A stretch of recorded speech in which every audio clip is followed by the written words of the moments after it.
Yay, Tracy and Kristen.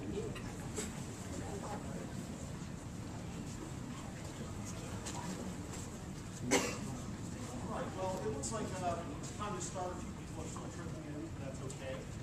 My name is Matt Norman. I'm from the University of the Pacific, and I'm going to serve as the chair of this symposium as well as the first presenter.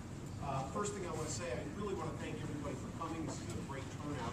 I brought a few of my graduate students with me, and we're on the West Coast, if you didn't know that, in California. So flying all the way across, there's always that huge anxiety of standing up here facing an empty room. So it's nice to see people in the seats here.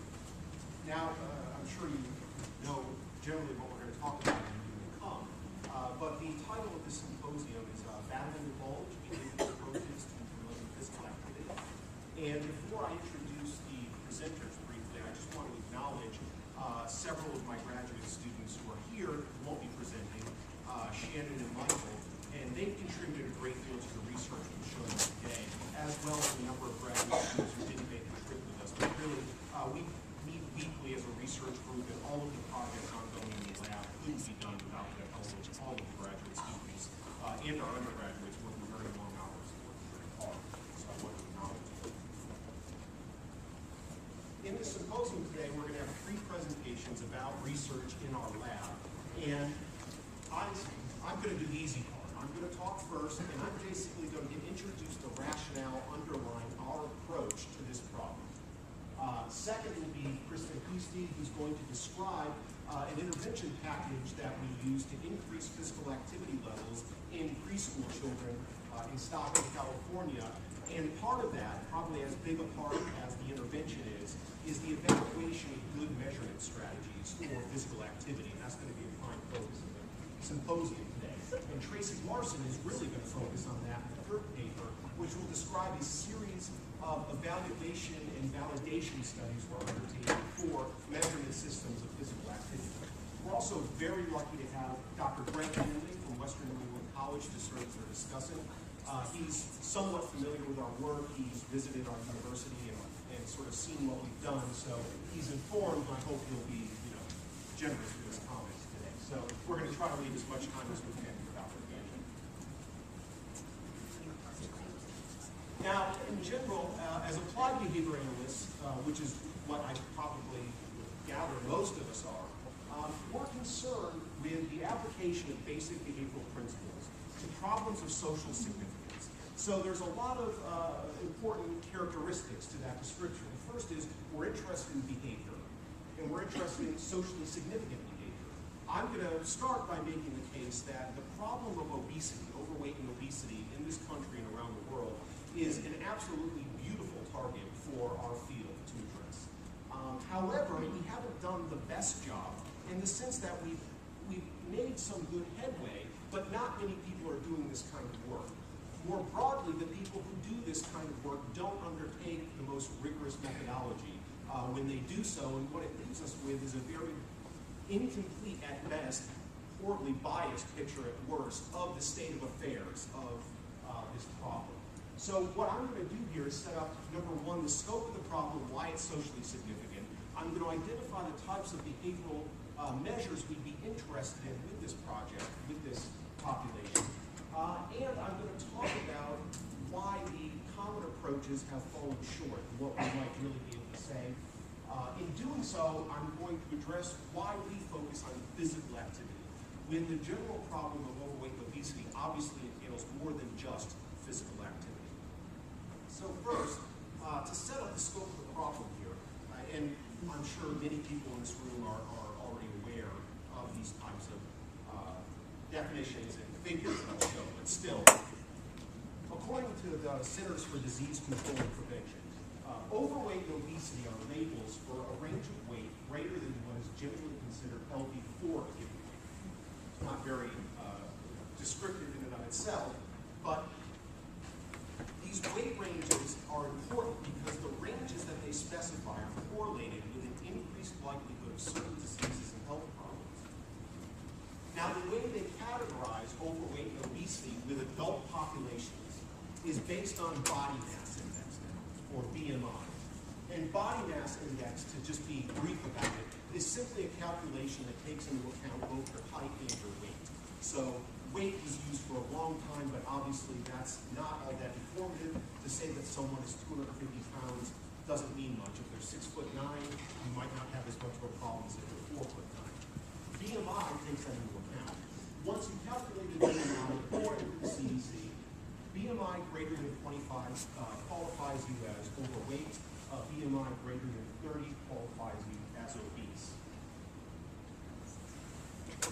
Scope of the problem.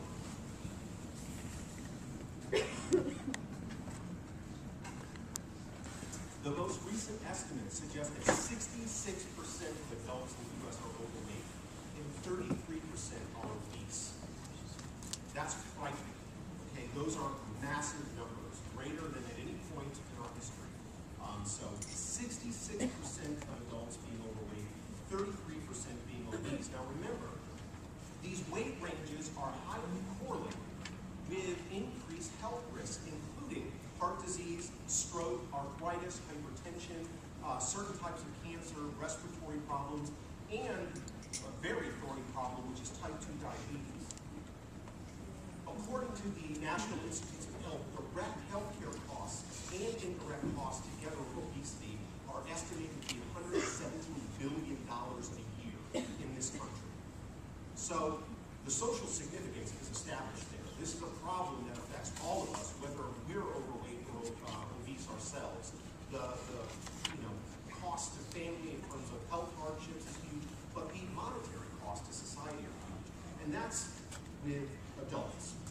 What we're going to focus on today is childhood obesity.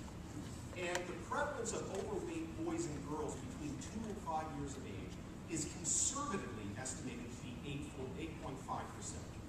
But that's an extremely conservative estimate, placing children who have to consider their BMI a bit differently, and that's been placed in the 99th percentile of the range. Less conservative, but probably fairly reasonable estimates, loosening the criteria, set that rate at 24% of children in that age group being obese or overweight. According to the Centers for Disease Control, annual childhood obesity-related hospital costs alone are estimated to be $127 billion for the years 1997 to 1999. That's not all of the other costs. That's just hospital costs associated with this problem. Now, that's the social significance. What I want to talk about now is the behavior involved in this. And this is an absolutely sexy problem for behavioral scientists because it's behavior. All right? Despite what you sometimes read in the media, when you look at the research, genetic sort of constitutional factors account for a barely noticeable fraction of the variability in weight. It just doesn't matter much at all. It doesn't mean it's irrelevant, and it doesn't mean it doesn't matter in some cases. The bottom line is what plays into people becoming overweight and obese is a remarkably simple equation. Now, there are problems, however, with focusing on this outcome of being overweight or obese when you want to understand the problem and when you want to treat the problem. The first thing, and it's not used very much anymore, is that weight is not perfectly correlated with health. It's decent, but you can be overweight and reasonably healthy within a fairly small window. But more importantly, you can be of normal, quote-unquote, healthy weight and be terribly unhealthy. So if all you do is focus on weight, you're probably missing a big part of the picture here. More importantly for us, weight is very imperfectly correlated with healthy behavior. And indeed, a lot of the earliest studies, even the early B-mod studies, trying to change healthy behavior by targeting weight and tracking weight and setting weight goals to earn reinforcement, ran into problems, including people purging before weigh-ins. So taking diuretics so that they could lose the weight. They weren't doing the things that we want them to be doing to be healthy and lose weight. But that can happen if your primary or only measure is weight and watching that change. Now, BMI is the new thing, or the newest